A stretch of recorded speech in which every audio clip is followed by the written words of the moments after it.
বাংলা সাহিত্যের রহস্যময় আর রোমাঞ্চকর জগতে আপনাদের প্রত্যেককে স্বাগত জানাই। আজ আপনাদের সামনে আরও একটি রোমাঞ্চিত কাহিনী নিয়ে আমাদের রহস্য আর রোমাঞ্চের টিম। গল্পটি শুনিয়ে আপনাদের কেমন লাগলো সেই গুরুত্বপূর্ণ মন্তব্যটি করতে একেবারেই ভুলবেন না। সঙ্গে থাকুন আর শুনতে থাকুন রকমারি নতুন নতুন রহস্যের সব কাহিনী। শুনে ফেলুন আজকের কাহিনী রহস্য আর রোমাঞ্চ টিমের সঙ্গে। আচ্ছা ব্যোমকেশ, তুমি না বাবা হতে চলেছ? বিরক্তির সুরে আমি বললাম ব্যোমকেশকে। ব্যোমকেশ কাগজটা মুখের সামনে থেকে সরিয়ে মৃদু হেসে বলল, হ্যাঁ, তাতে আমি কি করব বলো তো? আমি হতবাক হয়ে প্রথমটা চেয়ে থাকলাম ব্যোমকেশের দিকে। তারপর বললাম, অনেকদিন থেকেই তো শুনছো বৌঠানের শরীরটা ভালো যাচ্ছে না। মানছি এই অবস্থায় সব মেয়েদেরই একটু শারীরিক সমস্যা হয়, তা বলে। হ্যাঁ, তাতে আমি কি করব বলো তো অজিত? সত্যর দাদা তো ওকে ডাক্তার দেখাচ্ছেন, আর তাছাড়া আমার কাছে থাকলে না হয় আমি একটু ভেবেও দেখতাম। এবার আমি একটু বেশ রেগে উঠে বললাম, ও তার মানে বৌঠান দাদার কাছে চলে যাবার পর তোমার ঝাড়া হাত পা? না, সেটা ঠিক নয়। আচ্ছা বেশ, তুমি আমাকে কি করতে বলছো সেটা বলো। একবার তো দক্ষিণেশ্বরে মায়ের কাছে গিয়ে পুজো দিয়ে আসতে পারো। এবার ব্যোমকেশ চেয়ার ছেড়ে উঠে জানলার সামনে দাঁড়িয়ে একটা সিগারেট ধরিয়ে বলল, অজিত, তুমি তো জানো আমি এসব জিনিস একেবারেই বিশ্বাস করি না। আচ্ছা এখন না হয় তোমার আগত সন্তানের কথা ভেবেই একবার চলো। বেশ কাকামশাই, যথা আজ্ঞা। আমি আর ব্যোমকেশ তাই বেরিয়ে পড়লাম দক্ষিণেশ্বরের উদ্দেশ্যে। তবে ব্যোমকেশের একটাই শর্ত, সে পুজোও দেবে না আর ভিড়ের মধ্যে দাঁড়াবেও না। তাই আমি এই দায়িত্ব আমার কাঁধে তুলে নিই। বিকাল 4টেতে মন্দির খুলতে আমি লাইনে দাঁড়িয়ে পড়ি, আর ব্যোমকেশ নাট মন্দির আর তার মন্দির চত্বরটা ভালো করে ঘুরে দেখতে থাকে। প্রায় 1 ঘন্টা লাইন দেওয়ার পর আমার পুজো সম্পন্ন হয়। তারপর সেখানেই থাকা 12খানা শিব মূর্তি আর রাধাকৃষ্ণের মূর্তির দর্শন শেষ করে আমরা বাইরে বেরিয়ে আসি। বাইরে বেরিয়ে নহবতখানার সামনে দাঁড়িয়ে আমি ব্যোমকেশকে প্রশ্ন করি, আচ্ছা ব্যোমকেশ, একবার কি মায়ের দর্শন তোমাকে করতে নেই? ব্যোমকেশ মুচকি হেসে নহবতখানার দিকে আঙুল দেখিয়ে বলে, অজিত, আমি জীবন্ত মায়ের দর্শন পাচ্ছি ভাই। তাই, আর তাছাড়া এই বিখ্যাত কথাটা শুনেছ তো? কোনটা? যত মত তত পথ। তাই ছাড়ো এসব, এবার চলো কিছু পেট পুজো করা যাক। এই বলে ব্যোমকেশ হনহন করে সামনের দিকে হেঁটে এগিয়ে যায়। তাই আমিও এগোতে তাকে লক্ষ্য করে।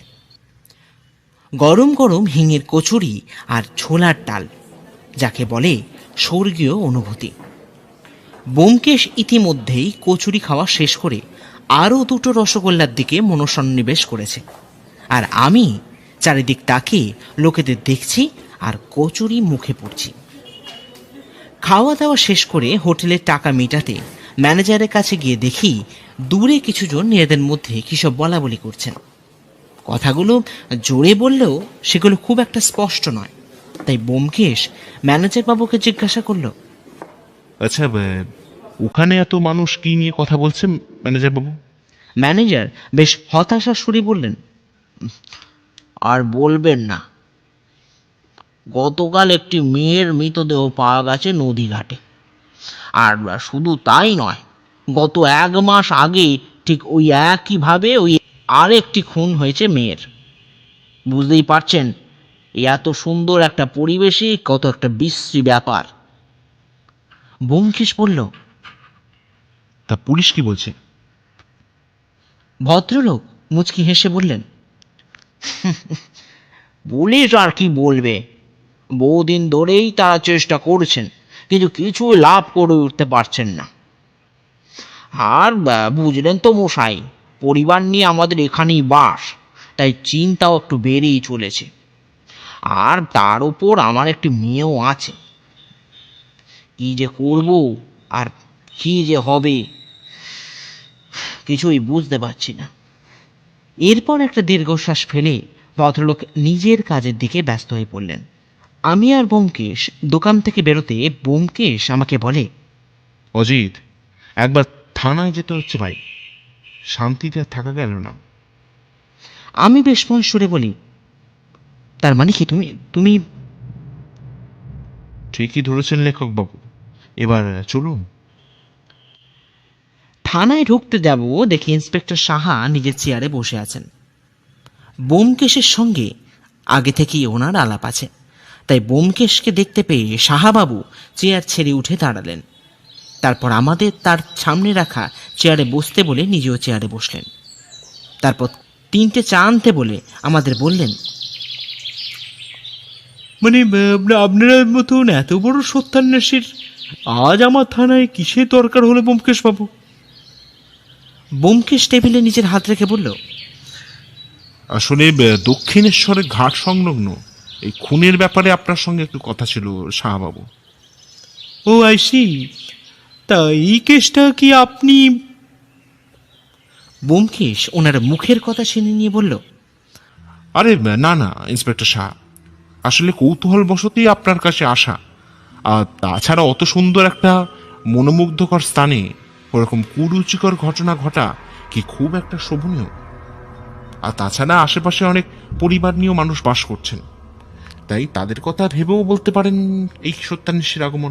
আসলে কি বলুন তো ব্যোমকেশ বাবু, ব্যাপারটা এতটাই জটিল হয়ে যাচ্ছে যে কিছুতেই কিছু করে উঠতে পারছি না।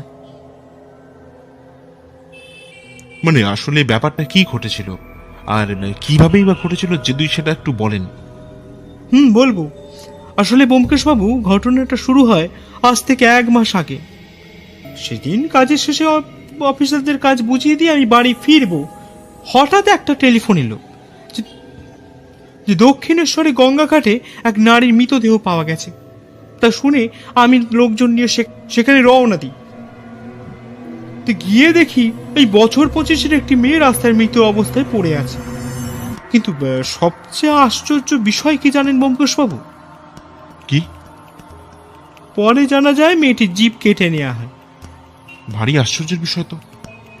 তা ফরেনসিক কি বলছে? ফরেনসিক একই কথা বলে। আর সেই মেয়েটির শরীরে না আছে কোনো আঘাতের চিহ্ন, আর না আছে পুলিশের খুনির কোনো দাগ। তাহলে আপনারা এটাকে খুন বলছেন কেন? আসলে ব্যোমকেশ বাবু, মেয়েটির ঠিকঠাক সবকিছু থাকলেও আততায়ী তার লম্বা চুলের অর্ধেকটা কেটে নিয়ে চলে যায়। আর উপযুক্ত বংশ পরিচয় আর উপযুক্ত খুনের প্রমাণের অভাবে কেসটা আমাদের ক্লোজ করতে হয়। কিন্তু আমি এটাকে সামান্য খুন হিসেবে মেনে নিতে পারছি না ব্যোমকেশ বাবু। সে যাক, তা ঘটনার বেশ কিছুদিন কেটে যাওয়ার পরও আমরা কাজের চাপে সব ভুলে যাই। হঠাৎ ওই গতকাল ঠিক একইভাবে আর একটি একই বয়সী মেয়ে ওই একইভাবে খুন হন। আর তারও চুল কাটা যায়, তাই তো? বলে উঠল ব্যোমকেশ। হ্যাঁ ব্যোমকেশ বাবু, কিন্তু মুশকিল হলো বারবার প্রমাণের অভাবে আমরা কেসগুলো ধামাচাপা দিয়ে চলেছি। আর ছোট ছোট মেয়েরা এই নিরীহভাবে খুন হচ্ছে। আর এই চুল কেটে নিয়ে যাওয়া বিষয়টার কারণ কি সেটা তো ঠিক বুঝতে পারছি না ব্যোমকেশ বাবু। ব্যোমকেশ এবার আমাদের দিকে চমকে উঠে বলে, দেখুন, খুনি নিজের একটা ছাপ রেখে দিয়ে যেতে চাইছে। খুনি কিছু বোঝাতে চাইছে আমাদের, কিন্তু কি সেটা? এবার ইন্সপেক্টর সাহার দিকে মুখ ফিরে বলল, আচ্ছা শাহবাবু, আপনি ডেড বডির ছবি আর কেস স্টাডিটা আমাকে একটু দিতে পারবেন? হ্যাঁ অবশ্যই। এই তো আমাদের সৌভাগ্য যে আপনার মতন মানুষ এই কেসের বিষয়ে তদন্ত করছেন। ধন্যবাদ। দেখুন, এটা তো আমার কর্তব্য। যে স্থানে এক নারীর পুজো হয় সেই স্থানে ওই মহিলাদের খুন কখনোই মেনে নেওয়া যায় না। আপনি নিশ্চিন্তে থাকুন, আমি এর শেষ না দেখে ছাড়ব না। আর একটা কথা, মেয়েগুলোর পরিচয় পাওয়া গেলে অবশ্যই আমাকে একটু জানিয়ে দেবেন। অবশ্যই ব্যোমকেশ বাবু। আমরা থানা থেকে বেরিয়ে বাড়িতে যখন ফিরলাম তখন ঘড়িতে 8টা বেজে গেছে। ব্যোমকেশের মুখে এখন কোনো কথা নেই, আর আমি যে ওকে কিছু বলবো তার সাহস আমি কিছু পাচ্ছি না। হঠাৎ ব্যোমকেশ বলে ওঠে, অজিত, যে কেশ নারীদের ঐতিহ্য প্রদান করে, আর সেই কেশ হয়ে গেছে মৃত্যুর কারণ। কারা যে এরকম নীচ চিন্তা নিয়ে বেঁচে আছে কে জানে, তাই তাই না বলো? আমি বললাম, আচ্ছা ব্যোমকেশ, তুমি কি বুঝলে এই বিষয়? ব্যোমকেশ একটা সিগারেট ধরিয়ে বলল,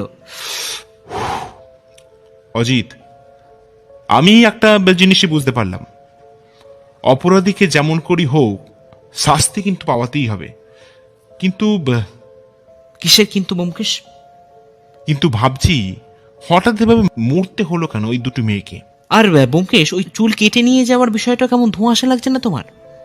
হ্যাঁ, ঠিকই বলেছ অজিত, সব গুলিয়ে যাচ্ছে ভাইয়া।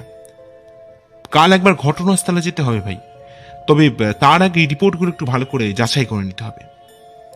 রাতে খাওয়া দাওয়া শেষ করে ব্যোমকেশ আমাকে বলে, অজিত, তুমি শুয়ে পড়ো, আমি এখন একটু কেস স্টাডিটা নিয়ে একটু ঝালাবো, আর দেখি যদি কিছু ক্লু পাওয়া যায়।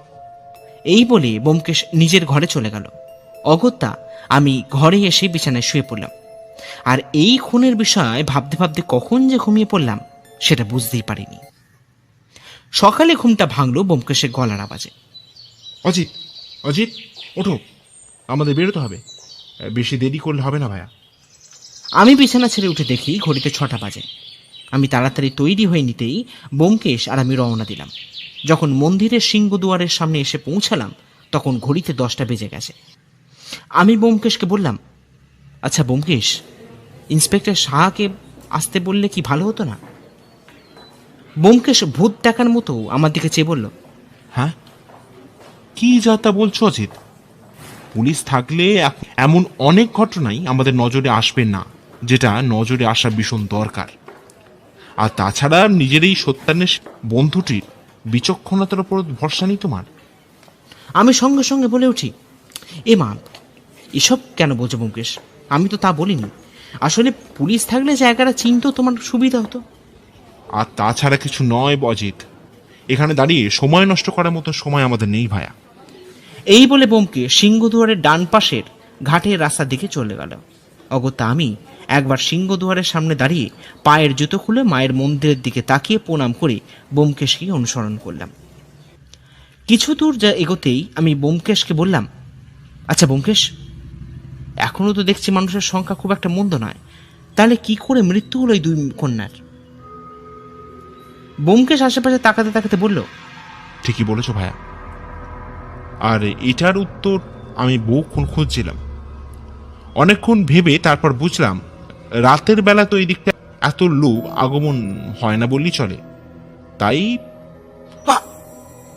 কথা শেষ হতে না হতেই কে একজন ব্যোমকেশকে সজোরে ধাক্কা মারল, আর তাতে ব্যোমকেশ ছিটকে রাস্তার উপর পড়ল। আমি দৌড়ে গিয়ে ব্যোমকেশকে তুলতে যাব, ব্যোমকেশ আততায়ীকে দৌড়ে গিয়ে ধরতে পারে। আমি ব্যোমকেশের কথা মতন দৌড়ে যাই দস্যুকে ধরতে, কিন্তু ইতিমধ্যে ভিড়ের মধ্যে সে গা ঢাকা দিয়ে দেয়। আমি যখন ব্যোমকেশের কাছে গেলাম তখন রাস্তার কিছু মানুষ ব্যোমকেশকে টেনে তুলেছে। আমি কাছে যেতেই ব্যোমকেশ জিজ্ঞাসা করলো, কি হলো অজিত, ধরতে পারলে? আমি বললাম, না না ব্যোমকেশ, তবে তোমার লাগেনি তো ব্যোমকেশ? রাস্তার ধারে থাকা পাথরের ওপর বসতে গিয়ে আমাকে একটা রাম চিমটি কাটে ব্যোমকেশ। তারপর বলে, এত জোরে পড়ে গিয়ে লাগবে না বলছো? আমি অবাক হয়ে বলি, কিছু মনে করো না ব্যোমকেশ, আসলে তোমার ওরকম অবস্থা দেখার পর। ঠিক আছে ঠিক আছে, এবার আমায় ধরে তুলো দেখি, একবার চারদারটা ঘুরে আসতে হবে যে। এই বলে ব্যোমকেশ আমার কাঁধে ভর দিয়ে এগিয়ে চলল সামনের দিকে, আর যেতে যেতে বলল, ভাইয়া, আমাদের সন্ধান ঠিক পথেই চলেছে, আজকে তার পূর্বাভাসটা পেলে। মানে ব্যোমকেশ? মানে হলো তুমি একটি গর্ধ। এ কি বলছো ব্যোমকেশ? আচ্ছা বেশ, সে আমি নয় হলাম, সে আমি নয় তোমার মতন বুদ্ধিমান নই, তা বলে। আরে বন্ধুবর, হাতে আর সময় নেই ভাইয়া, অপরাধী আমাদের উপস্থিতি বুঝতে পেরে গেছে, তাই যা করার খুব তাড়াতাড়ি করতে হবে। ঘাটের সামনে গিয়ে দেখি পুলিশ ঘাটের একদিকটা মার্ক করে সিল করে দিয়েছে। ব্যোমকেশ চারিদিকটা ভালো করে দেখতে লাগলো, আর আমি ভাবতে লাগলাম এই সুন্দর নদী ঘাটে কি করে এমনটা সম্ভব। এরপর ব্যোমকেশ আমার কাছে এসে বলে, চলো ভাইয়া, এবার বাড়ি ফেরা যাক। এমনিতেও এখানে কিছু পাওয়া যায়নি, আর পাওয়া যাবে বলেও আশা করা যায় না, তাই চলো। আমি অবাক হয়ে বলি, তাহলে? তাহলে একটা ট্যাক্সি দেখো।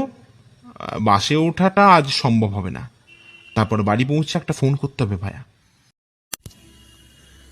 বাড়ি ফিরে এসে ব্যোমকেশকে দেখলাম বেশ চিন্তিত লাগতে। কোনো কথা সে আর বলছে না। আমি কিছু জিজ্ঞাসা করব কিনা সেটাও ভাবছি। এমন সময় ব্যোমকেশ খোঁড়াতে খোঁড়াতে ফোনের সামনে যায়, তারপর ফোন করতে থাকে। আমি ব্যোমকেশের ঘর থেকে বেরিয়ে এসে ড্রয়িং রুমে থাকা টেলিফোনের এক্সটেনশন রিসিভারটা তুলে নিই। তাতে ব্যোমকেশ আর ইন্সপেক্টর সাহার যা কথোপকথন হয় তা ঠিক এরকম। হ্যালো ইন্সপেক্টর সাহা, আমি ব্যোমকেশ বক্সি। হ্যাঁ বলুন ব্যোমকেশ বাবু। আসলে একটা কথা জানার জন্য আপনাকে ফোনটা করা। হ্যাঁ বলুন না। আচ্ছা, যে মেয়েগুলোর দেহ আপনারা পেয়েছেন, তাদের পরিচয় কি পাওয়া গেছে নাকি? না ব্যোমকেশ বাবু, আসলে না। তবে আপনি জেনেছেন নাকি ব্যোমকেশ বাবু? না, তা ঠিক নয়। এক্ষেত্রে আপনাকেই আমাকে সাহায্য করতে হবে ইন্সপেক্টর সাহা। তবে বলে রাখি, আজ আমার উপরও কিন্তু আক্রমণ হয়েছে। ঈশ্বরের আশীর্বাদে বেঁচে যাই। তাই নাকি? এখন তো ঠিক আছেন তো? হ্যাঁ, আর একটা কথা, হত্যার তারিখগুলো একটু বলা যাবে কি?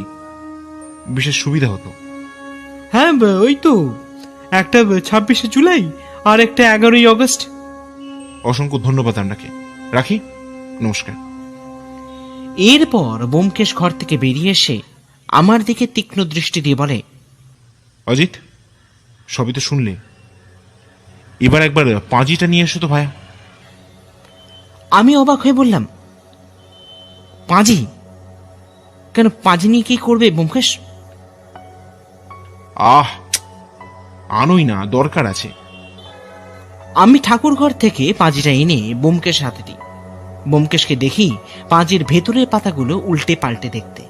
আমি বলে উঠলাম, কি খুঁজছো ব্যোমকেশ? ব্যোমকেশ পাঁজি থেকে চোখ না সরিয়ে বলল, আলী বাবার গুপ্তধন অজিত, আলী বাবার গুপ্তধন। আমি অবাক হয়ে বলি, মানে? হঠাৎ বইতে একটা চাপ্পড় মেরে ব্যোমকেশ বলে, পেয়েছি পেয়েছি অজিত, পেয়েছি। আমি এইটাই ভেবেছিলাম। এরপর আমি কিছু জিজ্ঞাসা করতে যাব, ব্যোমকেশ তার আগেই ইন্সপেক্টর সাহাকে ফোন করে কি সব বলে। তারপর আমার কাছে এসে বলে, অজিত, এবার ক্লাইম্যাক্স এসে গেছে ভাই। তবে এই বলে সে চুপ করে যায়। আমি বলে উঠি, তবে কি ব্যোমকেশ? ব্যোমকেশ মুচকি হেসে আমার গাল টিপে বলে, খেলা হবে অজিত, খেলা হবে। আজ সকাল থেকেই ব্যোমকেশকে বেশ অন্যমনস্ক লাগছে। মনে হচ্ছে কিছু একটা চিন্তা ওকে বারবার তাড়া করে বেড়াচ্ছে। সকাল থেকেই বারবার ফোনের কাছে বসছে আর টেলিফোনটা দেখছে। আমি বললাম, কি ব্যাপার বলো তো ব্যোমকেশ, এত ছটফট করছে কেন? ব্যোমকেশ ফোনের পাশ থাকা চেয়ারে বসে বলল, অজিত, ব্যাপারটা যদি ঠিক হয় তাহলে কিন্তু কেল্লা ফতে। কিন্তু এরপর কিছু বলতে যাবে তার আগেই ফোনটা বেজে উঠল। ব্যোমকেশ একবার বাজতেই ফোনটা ধরে নিল, তারপর ফোনে হাঁ হুঁ করল। এরপর ফোন নামিয়ে রেখে আমাকে বলল, অজিত, আমাকে এখন একটু বেরোতে হবে ভাইয়া। আর হ্যাঁ, কোথায় যাচ্ছে জিজ্ঞাসা করো না, কারণ উত্তর কিন্তু এখন পাবে না। আমি দেখলাম ব্যোমকেশ পাঞ্জাবি গায়ে গলিয়ে বাইরে বেরিয়ে গেল। আমি নির্বাক দর্শকের মতন চেয়ে রইলাম। আমি যে কি বলি সেটাই বুঝতে পারলাম না। ব্যোমকেশের খেয়াল যে কখন কি চাপে সেটা আমি কেন সত্যবতীও এতদিনে ধরতে পারিনি। কিন্তু প্রশ্ন হলো, ব্যোমকেশ পাঁজিতে কি দেখল, আর কেল্লা ফতে মানে কি? তার মানে কি ব্যোমকেশ রহস্যের সমাধান করে ফেলেছে? আমি প্রশ্নের উত্তর না খুঁজতে পেরে ব্যোমকেশের গত কেসের কাহিনী খসড়ার পাতায় তুলতে আরম্ভ করি। সত্যি যেভাবে ব্যোমকেশ সোমনাথের রহস্য উদ্ধার করেছে তা ভাবলেও শরীরে কাঁটা দিয়ে ওঠে। লিখতে লিখতে কত যে বেলা হয়ে গেল তা খেয়ালই করিনি। হঠাৎই হুঁশ ফিরতে দেখি ব্যোমকেশ আমার পেছনে খাটের ওপর বসে আছে। আমি চমকে উঠে বলি, এ কি ব্যোমকেশ, তুমি কখন এলে? ব্যোমকেশ তীক্ষ্ণ দৃষ্টি দিয়ে আমার দিকে ফিরে বলল, আচ্ছা অজিত, মহিলাদের চুল নিয়ে তোমার কি ধারণা? আমি অবাক হয়ে বলি, এই রকম প্রশ্নের কি মানে আছে ব্যোমকেশ? প্রথমত আমি অবিবাহিত, আর মহিলাদের কেসের প্রতি আমার বিশেষ আকর্ষণ নেই, সেটা তুমি জানোই। হ্যাঁ, সেটা ঠিক, তাও একটু বলো না। আমি একটু ভেবে বলি, দেখো, মহিলাদের কেশ মহিলাদের কাছে একটা সৌন্দর্যের প্রতীক, তেমন কিন্তু শক্তিরও প্রতীক। আর এর চেয়ে বেশি আমার পক্ষে বলা সম্ভব নয় ব্যোমকেশ। তুমি বরঞ্চ বৌঠানকে একবার জিজ্ঞাসা করে দেখতে পারো। আমার এই কথাগুলো শুনে ব্যোমকেশ প্রথমে আমার দিকে হাঁ করে তাকিয়ে থাকে, তারপর সিধে হয়ে দাঁড়িয়ে বলে, আজ রাতে আমরা একটু বেরোবো, প্রস্তুত থেকো ভাইয়া। এই বলে সে ঘর থেকে বেরিয়ে গেল। আমি আবারও হাঁ হয়ে তাকিয়ে থাকলাম আর ভাবতে লাগলাম কি হবে ব্যোমকেশের পরবর্তী পদক্ষেপ। এখন রাত 11টা। আমরা মানে আমি, ইন্সপেক্টর সাহা আর তার দলবল ব্যোমকেশের কথা অনুযায়ী দক্ষিণেশ্বরে গঙ্গাঘাটের আশেপাশে লুকিয়ে আছে। ব্যোমকেশ দুপুরে ফোন করে আমাকে ও পরে ইন্সপেক্টর সাহাকে সব বলে দেয়।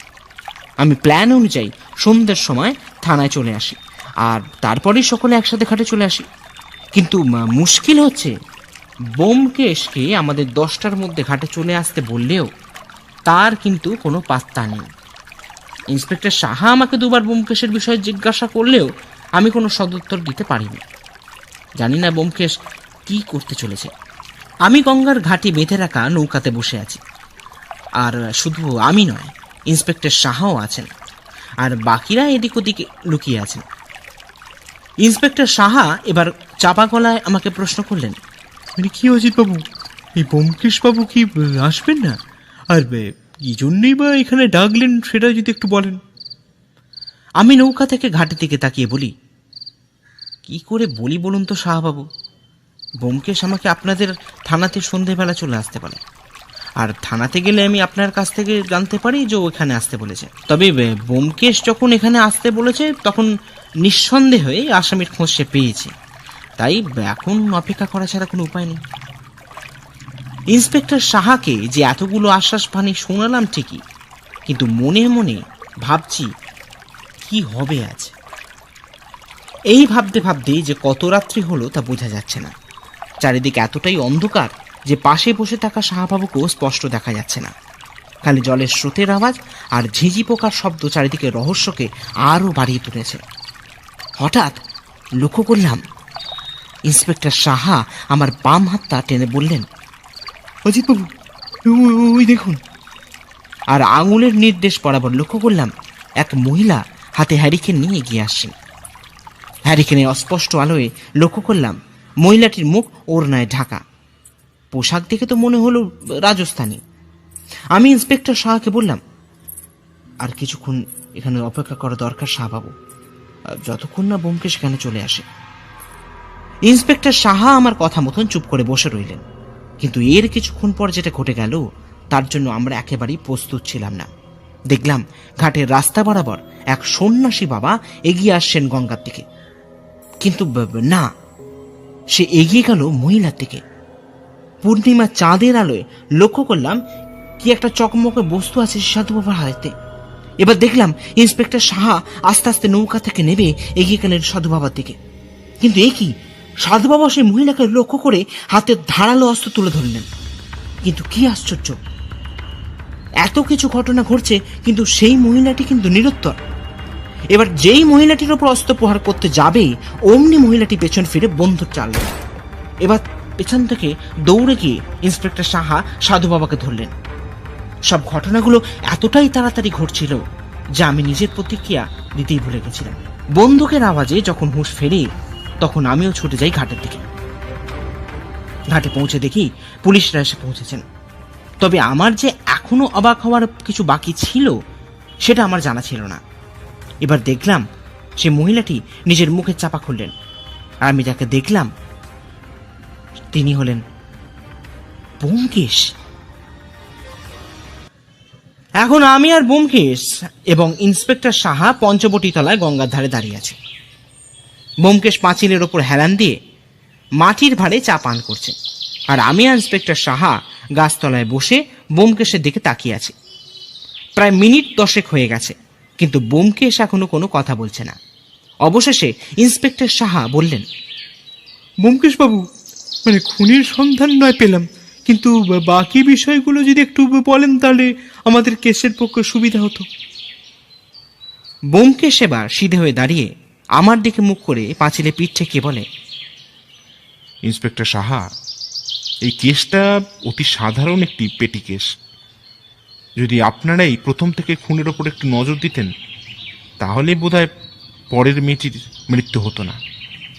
আমি দেখলাম ইন্সপেক্টর সাহা মাথা নিচু করে দাঁড়িয়ে আছেন। ব্যোমকেশ আবারও কিছু বলতে লাগলো। আসলে আমি একটা ছোট্ট চেষ্টা করেই অপরাধীকে ধরার, আর তাতে আমি সফলতা পাই। এরপর আমার দিকে ফিরে ব্যোমকেশ বলে, আচ্ছা অজিত, তোমার মনে আছে ইন্সপেক্টর সাহা আমাকে 2টো খুনের দিন বলেন? আমি বলি, হ্যাঁ মনে আছে তো, ওই তো 26শে জুলাই আর একটা ওই 11ই আগস্ট। হ্যাঁ, খুব ভালো অজিত। আমি এই তারিখগুলো দেখে খালি মনে মনে ভাবি যেগুলোর মধ্যে কোনো মিল আছে কিনা, আর তারপরই খবরের কাগজে চোখ পড়ে যেতে জোয়ার ভাটার সময়টা দেখতে পাই। ব্যাস বুঝতে পারি যে অপরাধীর প্রতি অমাবস্যা আর পূর্ণিমায় নারী খুন করেন। কিন্তু কেন? এই প্রশ্নের উত্তর পাই এখানকার সাধারণ মানুষজনের কাছ থেকে। আমি অবাক হয়ে প্রশ্ন করি, কি কি জানতে পারো ব্যোমকেশ? ব্যোমকেশ মুচকি এসে বলে, জানতে পারি প্রতি অমাবস্যায় আর পূর্ণিমায় এখানে এক তান্ত্রিক দীর্ঘ বেশ কিছু বছর ধরে সাধনা করছেন। মাঝে মাঝে কিছু নিরীহ প্রাণীর আত্মহুতি দিয়েছেন নিজের কুইচ্ছাকে সার্থক করে তোলার জন্য। এরপর আমার কিছু বুঝতে অসুবিধা হয় না যে কে এই নারীদের হত্যা করেছেন। তবে তবে কি মিস্টার বক্সি? প্রশ্ন করলেন ইন্সপেক্টর সাহা। ব্যোমকেশ বলে ওঠে, আসলে আমি বুঝতে পারছিলাম না কিভাবে অপরাধীকে ধরব, আর তার জন্যই এই পূর্ণিমায় আমি এক নারীর বেশ ধরে এখানে চলে আসি। আর তারপরে ঘটনা তো আপনারা সব জানেন। আমি এবার বলি, কিন্তু ভাইয়া, এখানে 2টো প্রশ্নের উত্তর কিন্তু এখনো পাওয়া গেল না। কি ভাই অজিত? প্রথমত, এই মেয়েগুলো এত রাতে এই নির্জন ঘাটে এলো কেন? মানছি সকালে মা ভবতারিণী দর্শনে বহু মানুষই নদীপথে মন্দিরে আসে, কিন্তু রাতে? ব্যোমকেশ সেবার হো হো করে হেসে উঠে বলে, অজিত, এ তো খুব সোজা ব্যাপার। আমি বলি, সোজা? সে কি করে? দেখো, এই ভণ্ড কাপালিকের কুনজরে চলে আসে এই 2টি মহিলা। তারপর কাপালিক খোঁজ লাগায় বা জানতে পারে তাদের দুর্বলতা মানে তাদের অসুবিধাটা কোথায়। ব্যাস, তারপরই তিনি হয়তো বিধান দেন পূর্ণিমা বা অমাবস্যার রাতে যজ্ঞ করতে হবে। আর তার পাতা ফাঁদে পা দেন ওই 2 মহিলা, আর তারপরে তারা প্রাণ হারান। কিন্তু কোনো ভদ্রবাড়ির মহিলা এত রাতে একা কি আসতে পারে ব্যোমকেশ? তুমি যাদের ভদ্র বলছো না অজিত, তারা কিন্তু কেউ ভদ্র পরিবারের কিনা সেটাও কিন্তু জানতে হবে ভাই। বেশ, তাহলে তুমি সেটা বলো। না, আমি কোনো নারীর অপমান করতে পারি না অজিত, তাই এটা পরে ইন্সপেক্টর সাহার থেকে জেনে নিও। বরঞ্চ তুমি বলো তোমার দ্বিতীয় প্রশ্নটা কি? আমি এবার গলাটা খাঁকড়িয়ে বললাম, আচ্ছা, অপরাধী মেয়েদের এই কেশ মানে চুলটা কেটে নিচ্ছিল কেন? ব্যোমকেশ এবার বলে, ওটা বলতে পারো খুনের একটা নমুনা মাত্র। অনেক খুনি এমন আছেন যারা খুনের পর নিজের একটা ক্লু রেখে দিয়ে যান, যাতে সবাই তাকে মনে রাখে। হয়তো সেই কারণে, অথবা এটা হতে পারে তার যোগ্য সাফল্যের জন্য সে মেয়েটির কেসের দরকার। কারণ তুমি একবার আমাকে বলেছিলে অজিত, তোমার হয়তো মনে নেই। আমি অবাক হয়ে বলি, কি ব্যোমকেশ? তুমি বলেছিলে না যে মহিলাদের কেশ কিন্তু শক্তির প্রতীক? হয়তো সেই শক্তির আরাধনা করতে এরকমটা করা হয়। এরপর ইন্সপেক্টর সাহা চলে যাবার পর আমি ব্যোমকেশের পাশে গিয়ে দাঁড়াই। ব্যোমকেশ আমাকে দেখে বলে, কি হে লেখক, আর কিসের সমস্যা? আমি একটু বিভ্রান্ত হয়ে বলি, আসলে ব্যোমকেশ, আমার ছোট থেকেই বড় হওয়া পর্যন্ত পুরোটাই এই মাতৃজাতিকে কেন্দ্র করে। ছোটবেলায় আর কৌশলে মা, কলেজে প্রেমিকা, আর এখন তো বৌঠান। কিন্তু বিশ্বাস করো ভাইয়া, কারোর প্রতি কোনোদিন কোনো নোংরা নজরে আমি দেখিনি। প্রেমিকা আমাকে ধোঁকা দিল, আমি কিন্তু তাকে এখনো পর্যন্ত অসম্মান করি না। কিন্তু যখনই তোমার এই সমস্ত কেস আসে, তখনই মনটা বড় বিষণ্ণ হয়ে পড়ে ভাই। বিশ্বাস করো, মনে হয় গরল পান করে নি। ব্যোমকেশ আমার কথা শুনে হো হো করে হেসে ওঠে, তারপর বলে, অজিত, তুমি এখনো বাচ্চা রয়ে গেলে ভাই। কেসটা একটা কেসই হয়, তোমার একান্ত জীবনের সঙ্গে সেটা গুলিয়ে ফেললে হবে না ভাই। এই দেখো না, হাতের 5টা আঙুল কি সমান? এই বলে ব্যোমকেশ নিজের হাতের আঙুলগুলো আমার দিকে এগিয়ে দেয়। আমি বলি, না তা নয়। তেমনি সংসারে সবাই সমান হয় না অজিত, তাই অত ভেবে লাভ নেই। এবার চলো। এই বলে ব্যোমকেশ আমার কাঁধে হাত রেখে এগিয়ে আসে নবাবখানার সামনে, তারপর বলে, এবারে কাহিনীটা লিখবেন তো? আমি অবাকে বলি, প্রথমটা লিখবো না ভেবেছিলাম ব্যোমকেশ, পরে তোমার কথায় সাহস পেয়ে লিখবো ভাবছি। তবে এবারের ঘটনাটায় কি নাম দেয়া যায় বলো তো ব্যোমকেশ? ব্যোমকেশ দু কোমরে দুহাত রেখে মা ভবতারিণীর মন্দিরের চূড়া দেখতে দেখতে বলে, জটিল কেস।